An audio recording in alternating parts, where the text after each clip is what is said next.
जय श्री राधे कृष्णा। बोलो बाकी बिहारी लाल जी की जय।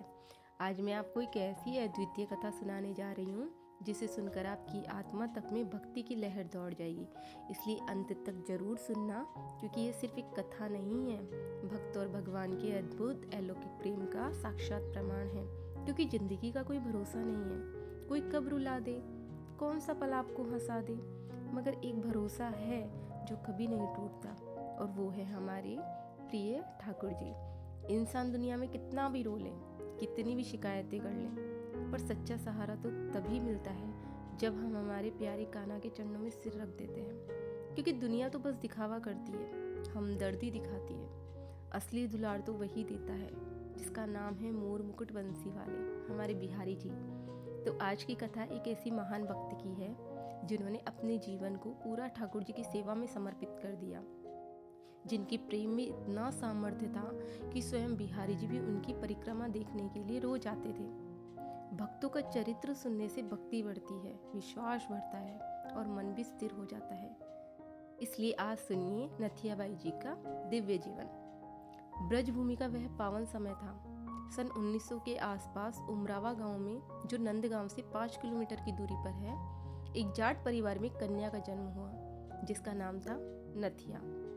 बचपन से ही घर में भागवत सेवा, संत सेवा, वैष्णव सेवा सब हुआ करती थी।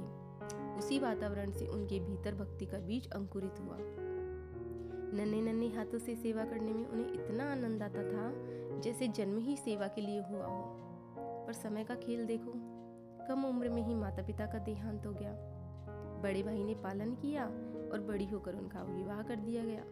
पर विधाता की लीला देखो, केवल 15 साल की उम्र में ही उनके पति भी संसार छोड़कर चले गए। लोग ऐसे समय में टूट जाते हैं, पर नथियाबाई नहीं टूटी।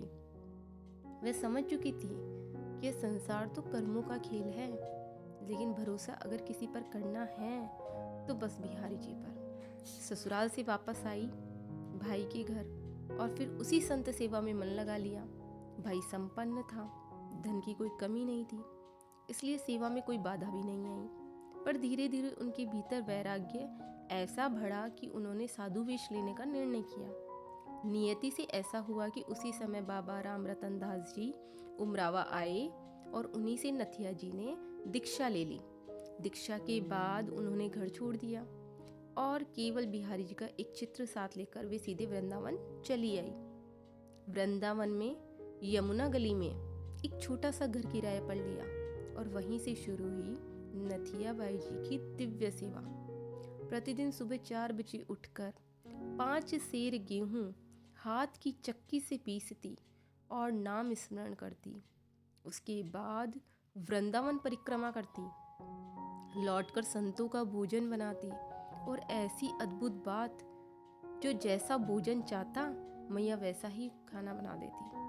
कोई मोटी रोटी, कोई पतली रोटी, कोई छोटी तो कोई बड़ी।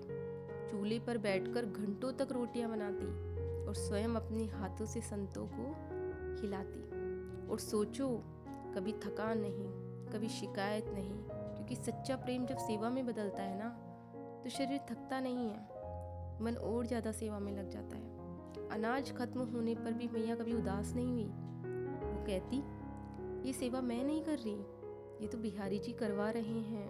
और सच, जब गेहूं बिल्कुल खत्म हो जाते, उसी दिन 20 क्विंटल गेहूं उनके घर पहुंचा।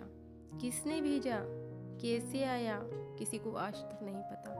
बस इतना समझ आया कि जब सेवा सच्ची हो तो भगवान स्वयं व्यवस्था कर देते हैं। भक्तों ने गाय भी दान कर दी, जिससे दूध, दही, मट्ठा भी सेवा में लगने लगा। सेवा इतनी बढ़ गई कि कई संत भी आकर मैया का हाथ बटाने लगे। अब आती है वह लीला जिसके लिए यह कथा आप सुन रहे हो। एक बार मैया ट्रैक्टर से किसी अन्य गांव से गेहूं लेकर लौट रही थी। रास्ता कानूनन बंद था, इसलिए ड्राइवर जंगल से होकर आ रहा था, पर बीच जंगल में रास्ता ही भूल गया। ड्राइवर घबरा गया, माता कहीं भी ले जाऊं, खतरा है, पुलिस पकड़ लेगी, गेहूं जब्त हो जाएगा। मैया ने आंखें बंद की और बोली, हे बिहारी जी, ये गेहूं आपका भोग है, संतों का भोजन। अगर ये नहीं पहुंचा तो सेवा कैसे होगी? आप ही कोई रास्ता निकालो। इतने में उस सुनसान जंगल में पीछे से एक मधुर आवाज आई, मैया रास्ता भूल गई हो क्या? मैया पलट कर देखती है। एक बालक खड़ा है, सुंदर, तेजस्वी, मोहक, जैसा स्वर जैसे ब्रज की बंसी खुद बोल रही हो। बालक बोला, मैया मैं तो आपको रोज वृंदावन परिक्रमा में देखता हूँ, चलो मैं रास्ता दिखा दूँ। वह टेक्टर के किनारे बैठा और इतने सही तरीके से रास्ता बताता गया कि पल भर में वृंदावन का बाहरी घाट आ गया। वहां पहुंचकर बालक उतर गया। मैया उसे देखने लगी। इतना सुंदर बालक, परिक्रमा में रोज देखने की बात, और उन्हें आज तक कभी न दिखा। वह सोच ही रही थी कि बालक उनकी ओर देखता है, मुस्कुराता है और अगले ही क्षण वहीं खड़े खड़े अंतर्ध्यान हो जाता है। मैया की आंखें भर आई। अरे ये तो मेरे बिहारी जी थे, मेरे ठाकुर जी स्वयं मुझे लेने आए थे। उस दिन जब मैया ने भोग लगाया, संत सेवा की, पूरा दिन कानों में एक ही वाक्य गूंजता रहा, मैया रास्ता भूल गई हो क्या? मैं छोड़ देता हूँ। कितना बड़ा सौभाग्य, भगवान स्वयं भक्त की सेवा में लग जाते हैं।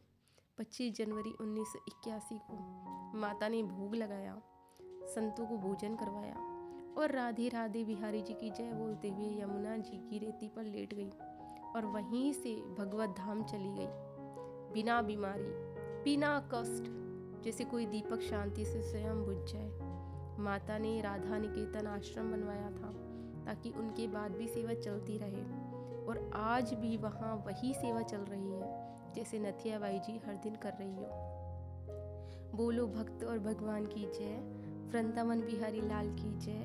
अगर इस कथा ने आपकी हृदय को छुआ, आपकी आंखें नम हुई,